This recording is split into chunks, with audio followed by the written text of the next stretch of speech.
আমার শাশুড়ি বলেন আমি তাকে কোনোদিনও নিজের মা বলে ভাবতে পারিনি, সবসময় দূরের মানুষ ভেবে এসেছে। এই নিয়ে বড় রাগ তার, প্রায়ই অভিযোগ করেন, কথা শোনান।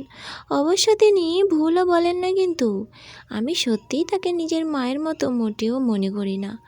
যদিও বিয়ে হয়ে এ বাড়িতে এসেছিলাম, তিনি একঘর লোকের সামনে আমায় বলেন আমায় নিজের মা বলে মনে করবে আজ থেকে।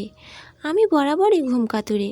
দীর্ঘ 25 বছরে আমি 9টার আগে বিছানা ছাড়িনি কোনো দিন। মাও প্রশ্রয় দিতেন, বলতেন ঠিক আছে ঘুমা তুই। বিয়ের ধকল ক্লান্তিতে অবসন্ন ছিলাম, তাই বৌভাতের পরের দিন ঘুম থেকে উঠেছিলাম 8:30টায়।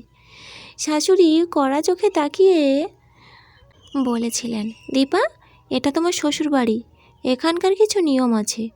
6:30 বাজার পর কোনো বৌমা বিছানা আঁকড়ে পড়ে থাকে না।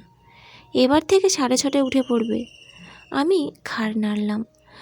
আমার চিরকালের পোশাক লং স্কার্ট আর কুর্তি। মাও বলে আমায় নাকি এই পোশাকে বেশ লাগে। বিয়ের 1 মাস পর ছোটো মামার থেকে পাওয়া লং স্কার্ট আর কুর্তি পরে বরের সাথে কোথাও একটা বেড়াচ্ছিলাম। শাশুড়ি ডেকে বললেন, এই ধরনের পোশাক আমাদের বাড়ির বউরা পরে না দীপা, এগুলো তুমি আর পরবে না। শাড়ি অথবা সালোয়ার কামিজ, এগুলো একদম নয় কিন্তু। আমি আবারও ঘাড় নাড়লাম ওনার কথায়। রান্নায় খুব বেশি পটু নই আমি। খুব বেশি রান্নাবান্না আমার ভালো লাগতো না কোনো দিন। ভুলভাল করে ফেলতাম মাঝে মধ্যে। মা অনেকবার বুঝিয়েছেন, শুধরে দেবারও চেষ্টা করেছেন, কিন্তু তবুও আমি ভালো করে শিখতে পারিনি। বিয়ের 15 দিন পরে একদিন মাছ ভাজতে গিয়ে মাছ ভেঙে ফেলেছিলাম। শাশুড়ি গর্জে উঠেছিল আমার ওপর, এত বড় হয়েছো মাছ ভাজতে শেখোনি?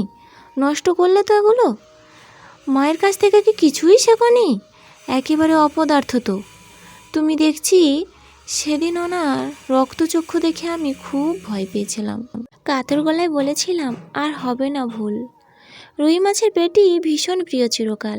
আমার মা আমার পাতেই প্রতিদিনই দিতেন পেটিটা। এই বাড়িতে রুইয়ের পেটি আছে, সেগুলো বরাদ্দ থাকে বাড়ির ছেলে মেয়েদের জন্য। বউয়ের জন্য ভীম থাকে বেশিরভাগ দিন, মাঝে মধ্যে গাদার ছোট পিস।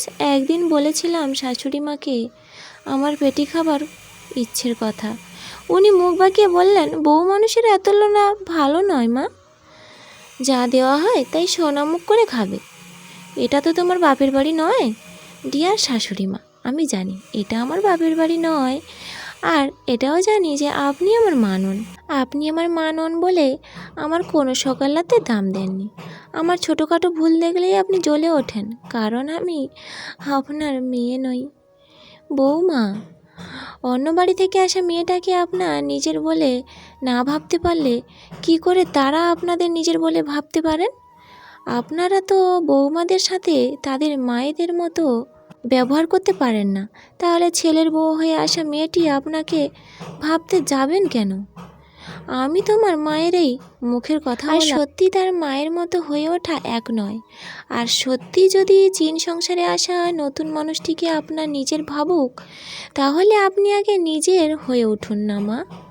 আপনাকে না, আমি আপনাকে মা বলে ভাবতে পারি না, কারণ আপনিও আমাকে মেয়ে বলে ভাবেন না। আগে আমায় ভালোবাসুন, তারপর না হয় আমার থেকে এক্সপেক্ট করবেন। পৃথিবীতে একতরফা তো কোনো কিছুই হয় না, তাই না ডিয়ার শাশুড়ি মা?